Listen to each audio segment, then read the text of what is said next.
Thinking Aloud. Conversations on the leading edge of knowledge and discovery with psychologist Jeffrey Mishlove.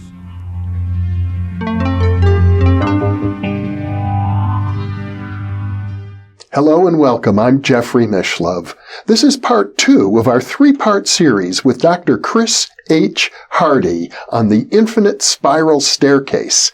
In this segment, we're going to focus in on semantic field theory. Dr. Hardy is a psychological anthropologist and a systems theorist.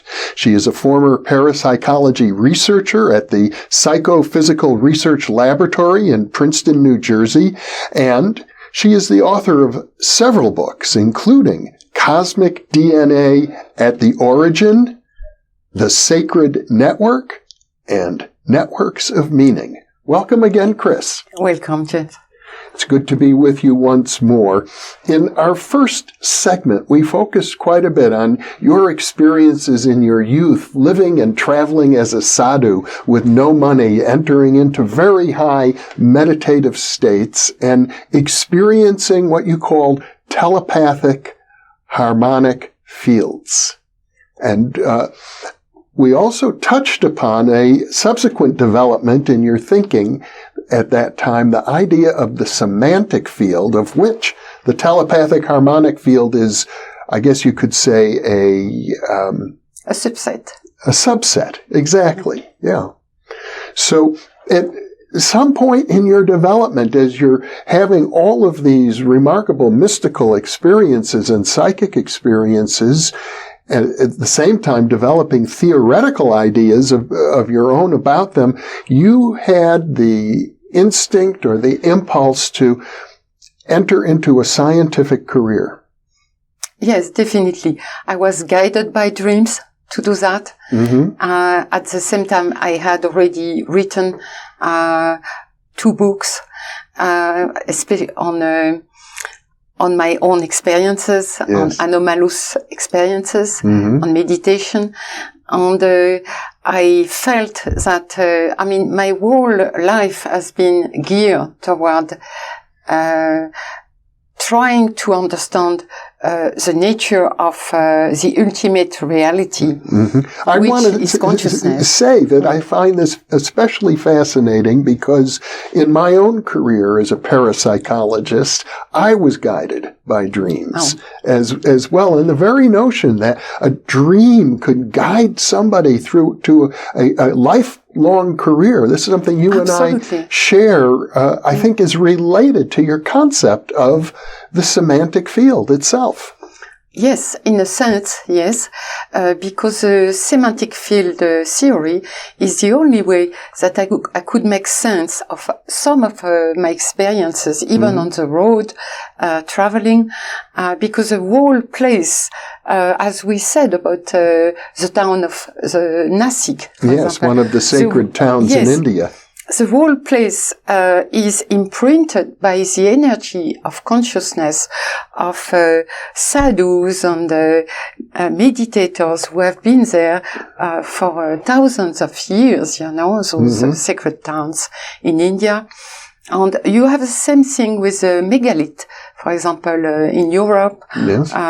Those stone monuments are imprinted with the energy of consciousness mm-hmm. of all the people who have prayed or meditated in those places. Mm-hmm. And so we have a sense that the consciousness is an energy. When we observe those fields, in a experimental setting, yes. But in a parapsychology laboratory, for example. And also when we observe, when we study consciousness in laboratories, in research laboratories, we are able to find out and to demonstrate that psi is not stopped by by shielding that normally would stop electromagnetic energies. Yes. Now, psi, for any viewer who is not familiar, is the term that parapsychologists use to describe everything they study, meaning extrasensory perception and psychokinesis. Yes, telepathy, precognition. So you have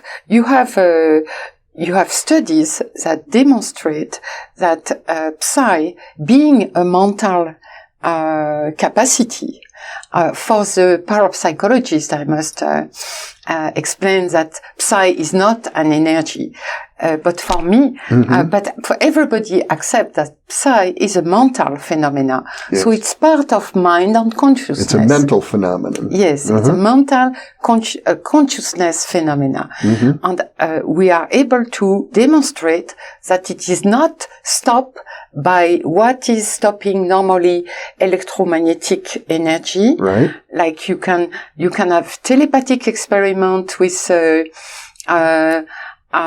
submarine at the bottom of the ocean, which normally the electromagnetic energy is not passing. Yes. You can have also information coming from the future. So you have a displacement in time. So we say that consciousness, psi is proving that consciousness is not constrained by space or by time. We exist in space and time, but we're not constrained by it. Yes, our mind, our consciousness is not constrained by space and time. It's evident in my semantic field theory. I have made the link between the way consciousness is organizing itself in those sub constellation, the semantic field is the whole consciousness, the whole mind of the person.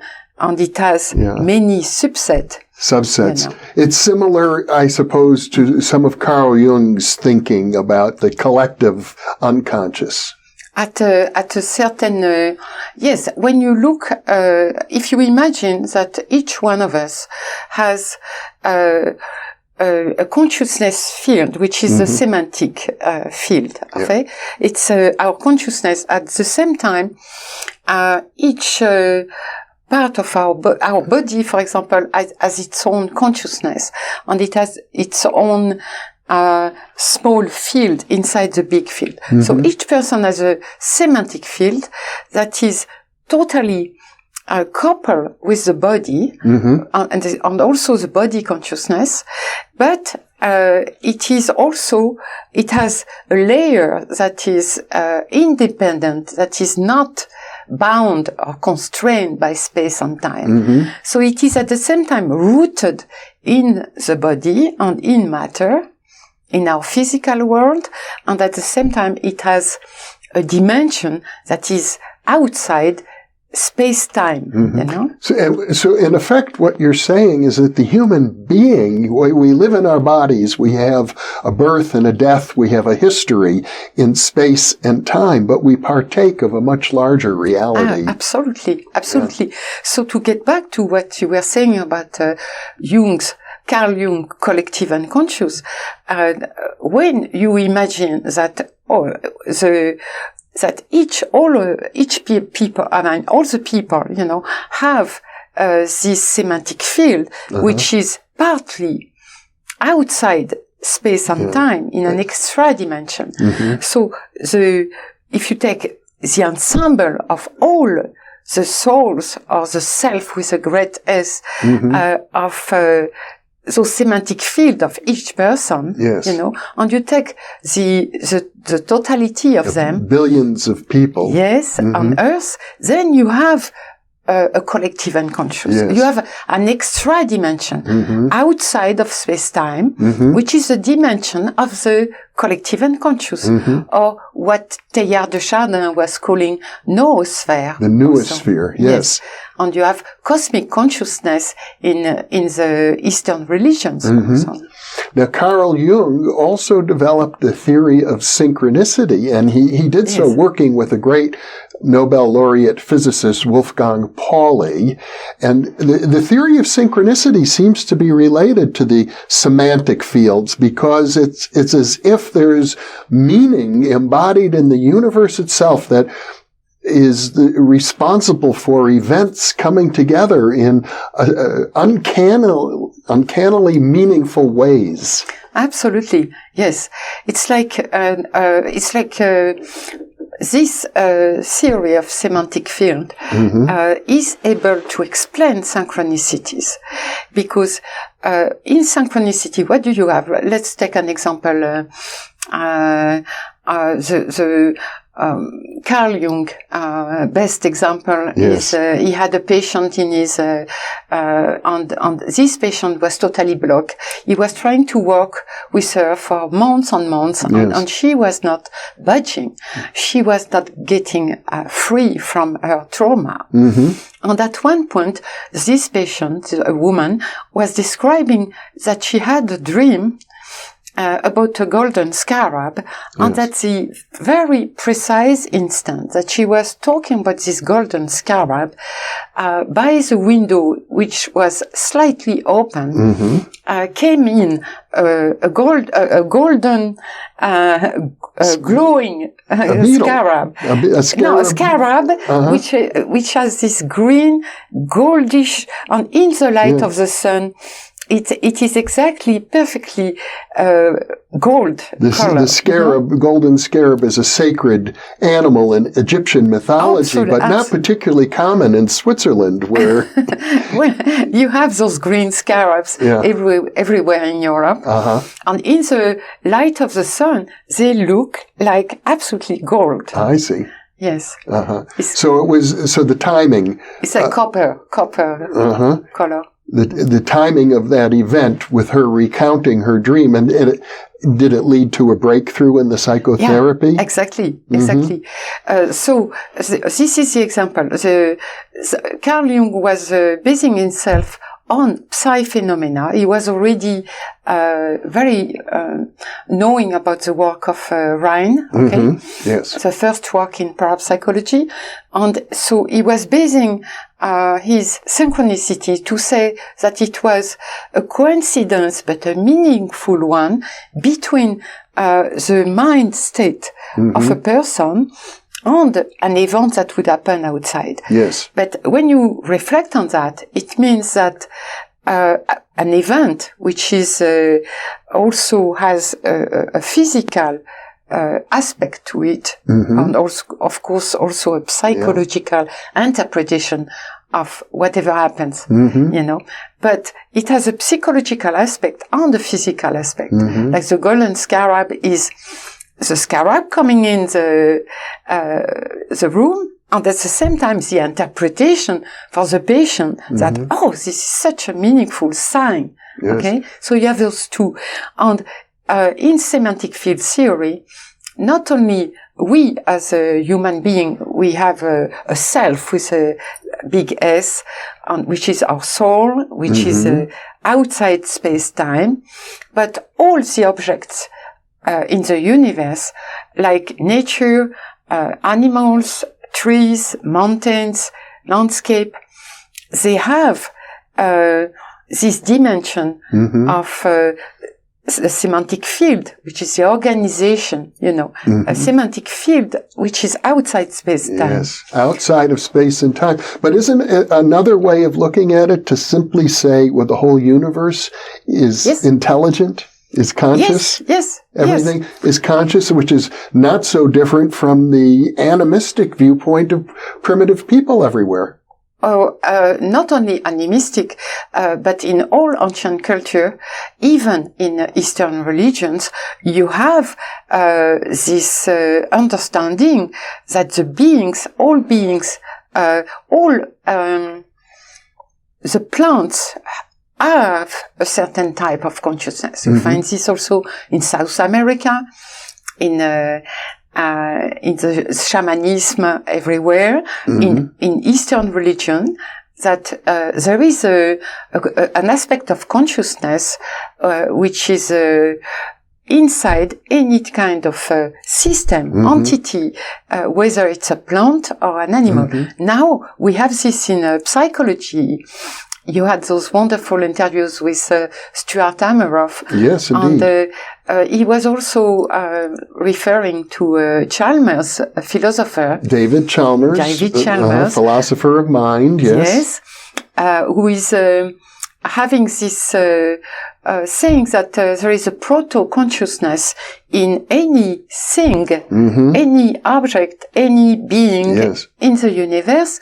And Roger Penrose is also into this type of framework. Many physicists. Roger Penrose is a great mathematical physicist, but he is one of many who are probing this area. It's very, very significant now. And the fact that you're able to take your work in semantic field theory and link it into cosmology and physics, which will be the topic of our third interview coming up, suggests that you're able to really find the links between, in effect, ancient philosophies and the most up-to-date notions today in quantum theory and in cosmology.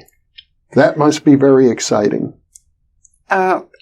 Yes, because I started by cognitive theory with semantic field theory. Yes. And because I understood from experience and from the research being done in the lab, in the Psy lab, that the consciousness was in fact an energy. Why? Because the way energy is defined in physics, it is what is able to provoke some work. Yes. You know, this is a definition of energy. But when you have a psi phenomena like healing, which is a definite effect of mind over a body. Distant healing. Yes. Over biological organism. Yes, some people would call it psychokinesis on a biological... Bio-PK. Bio-PK. Yes. And it has been done, the experiments have been done with hundreds of them. Oh, yes. PK being the abbreviation for psychokinesis or mind over matter. Yes. So bio-PK, psychokinesis over biological matter. Yes. And hundreds of experiments have been done, and they show that the mind is able to influence small organisms that are not prone to receive suggestion. For example, bacteria. Yes, or bacteria, plants. Or mice. Yes, electric fishes.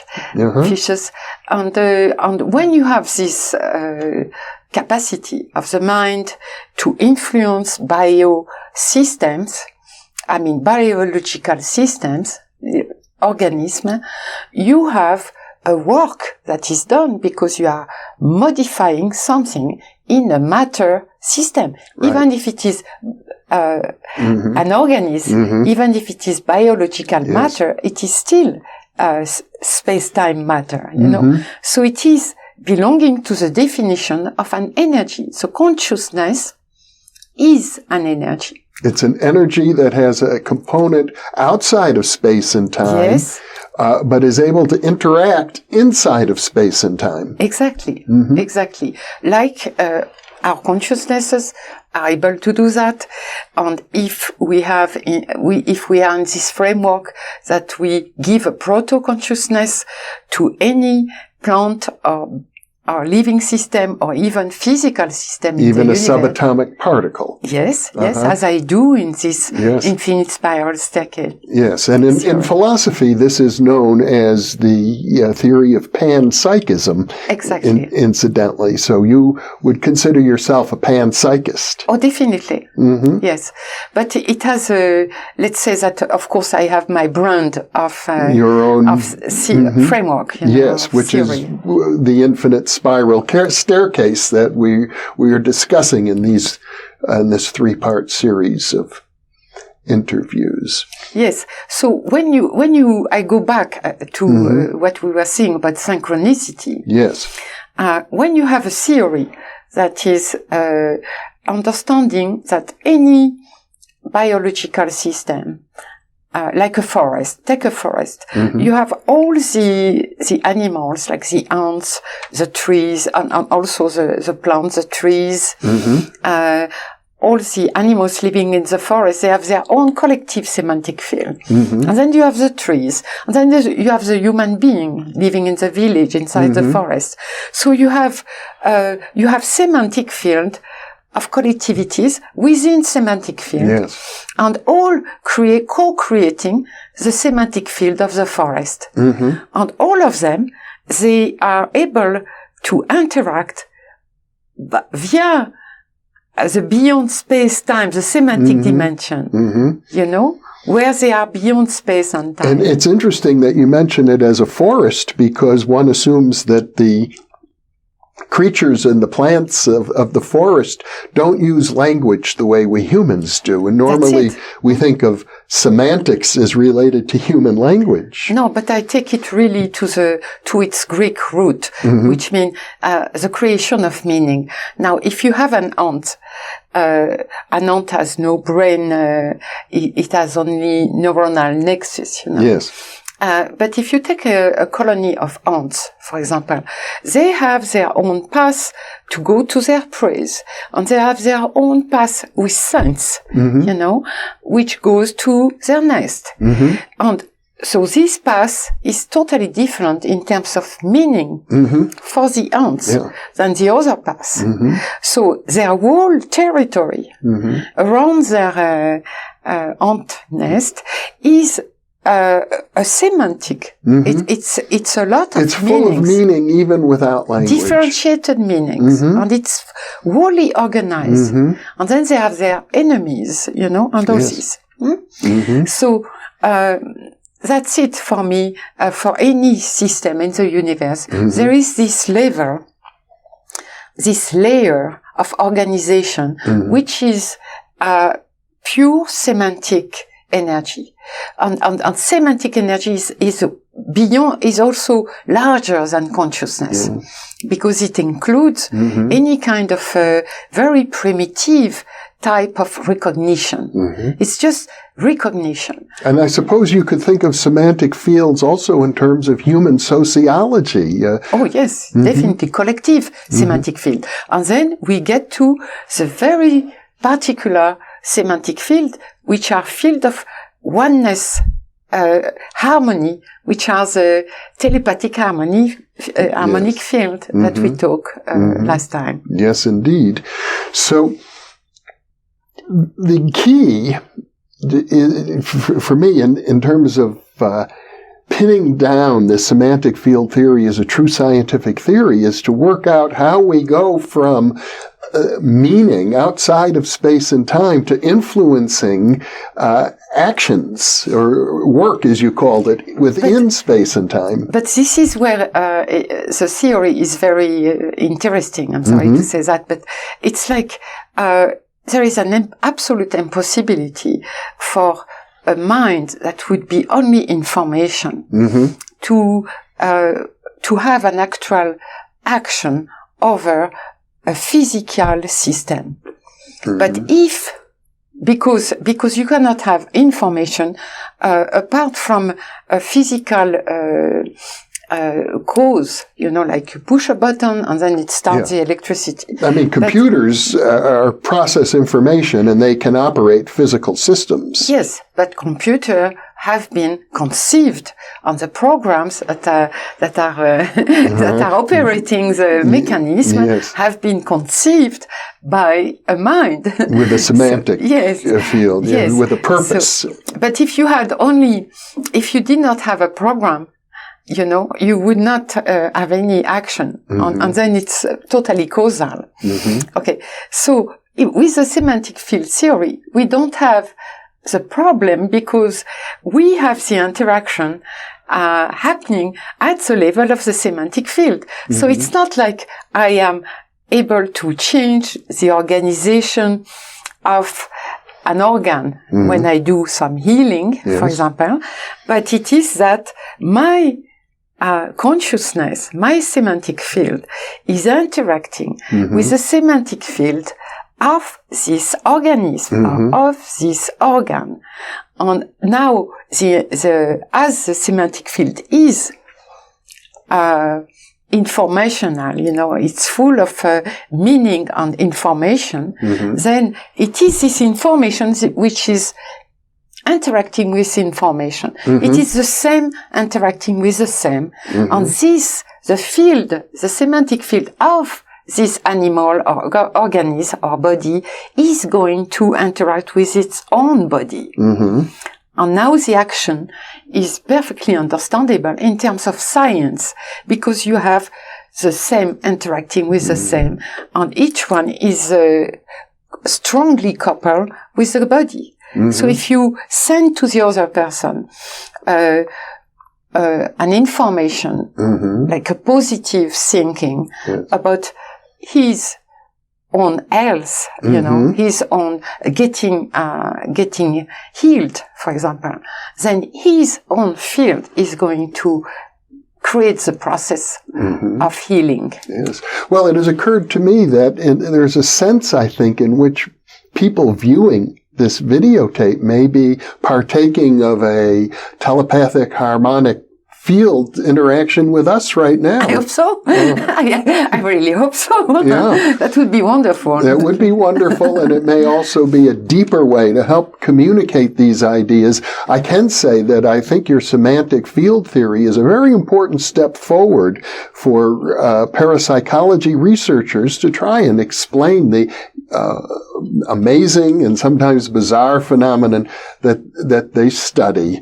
Well, Chris H. Hardy, thank you so much for once again sharing another half hour with me. Thank you so much, too. Yeah. And thank you for being with us. Be sure to check your listings for part 3 of our 3-part interview series on the infinite spiral staircase. In part 3, we will begin to explore the notion of cosmic DNA at the origin.